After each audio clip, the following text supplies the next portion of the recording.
Salutations, everyone, and welcome to What Mattered, the show where I tell you what mattered in the news this week. The Assassin's Creed movie finally came out. Did it buck the trend of bad video game movies? Well, I can tell you it certainly was. Insert opinion here, because I haven't seen it yet, but I will by the time this video is out. Or, I don't know.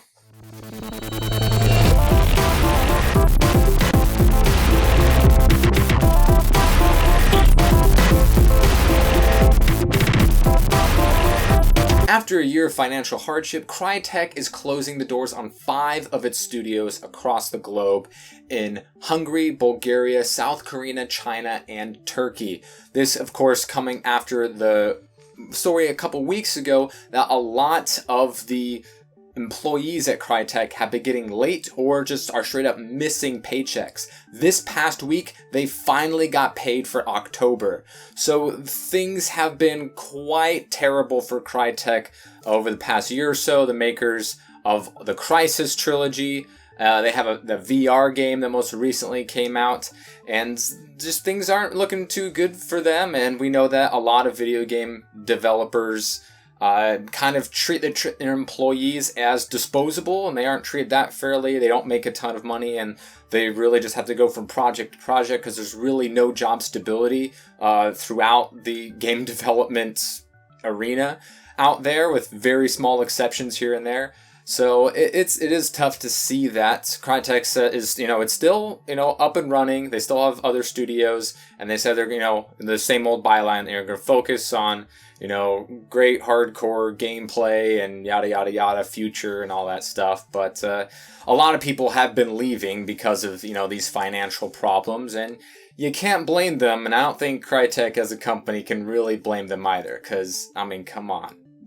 Like multiple months late or just paychecks that just don't happen.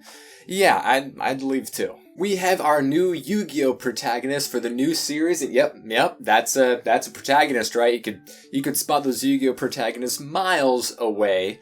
Fucking the hair, man. Jaden wasn't terrible, but Yusaku Fujuki is his name, and the new YuGiOh series following YuGiOh and GX and 5Ds and Zexal and Arc 5.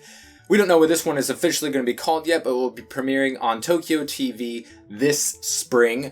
Who knows what new cards or systems that they'll be introducing in this series that will totally fuck with the meta, because pendulum monsters were OP as fuck. Cheers, love, the cavalry's queer. That's right, Overwatch finally revealed one of their first LGBT community members in the Overwatch roster, and it's the poster child, the Bay of Bays, Tracer, here macking on her girlfriend Emily in the latest Overwatch comic, which was a fantastic comic, and the internet just exploded. A lot of people happy, a lot of people angry. No matter what franchise or medium or sexuality someone comes out to be that's not straight, a lot of people from every single camp imaginable is going to be angry, and then there's just going to be a super happy people that are happy that our girl found love, and it looks super adorable. Good on you, Tracer.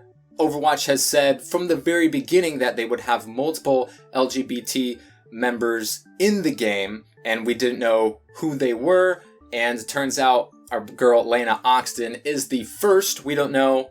People are speculating on other characters, whether they may be gay or bi or trans or whatever. Or it could be a character that has yet to be announced. We know that 2017, they're going to have, quite a few characters. They're working on a few right now. Some of them won't come out to full fruition, and some will be changed. Just look at, what Hanzo used to look like, and then he was supposed to have a bow and a sword. Then they switched it to Hanzo and Genji as brothers. One has a bow, the other has a sword. So we know that things can change rather dramatically and quickly when it comes to the development of video game characters. And of course, some people are really, really salty about something that is just happy and lovable and is just great. It's just, there's nothing negative that you can say about this. Now, some people say, just because she's kissing a girl doesn't mean she's lesbian. It doesn't mean that's her girlfriend. Yes, it does. What, did Blizzard say that? Yes, they did. Yeah, she is a lesbian, and that's her girlfriend, and her name is Emily, and it's great. And it's introducing the world to a lot more fantastic fan art and couple cosplays that are, it's 2016 was a great year. I don't know what you guys are talking about. 2017 is going to be garbage just in sheer comparison. Your Xbox Games for Gold for January will be as follows: The World of Van Helsing Death Trap and Killer Instinct Season 2 Ultimate Edition for the Xbox One. And The Cave and Rayman Origins will be on the 360 for free, as well as the Xbox One via backwards compatibility. Once again, no word yet on PS Plus for the upcoming month. As if having to buy presents for your loved one wasn't enough, your wallet needs to cry one more tear because the Steam Winter Christmas sale is upon us, as well as the Xbox sale, and PlayStation has had a lot of sales going on as well. On the Steam, you got, huge games this year like City Skylines and Stardew Valley and the Just Cause franchise, all super discounted. On the Xbox, you can get a lot of the big hitters this year for up to 70% off. You can get Battlefield 1 right now for, I think it was $39. You can get Titanfall in a bundle with Battlefield for like $70. You can get the new Call of Duty, including the Modern Warfare Remastered Edition for like $20-30 off. A lot of great deals out there, so hope you save just up a little something for yourself. And let's face it, we're not all going to play all these things we buy, but it's very, very tempting. The first update to Final Fantasy 15 is upon us with New Game Plus. You get to roll over all of your skills and stuff, but your ultimate weapon and the regalia return to their base sets, and there's all kinds of new shit that you can do there. We know that they're changing up how Chapter 13 plays out, and the first DLC dropped this week as well with the Holiday DLC. We know we're going to get a bunch of free updates to this game, as well as 6 paid expansions, with the final DLC, Comrades, introducing co-op to the game. So the game still has legs. If you just beat it, now you can go through New Game Plus, and we're getting a bunch of free and paid content to keep us going for quite some time. Maybe it's not enough for some people and they want it now, but if you're a Final Fantasy 15 fan, you're used to waiting.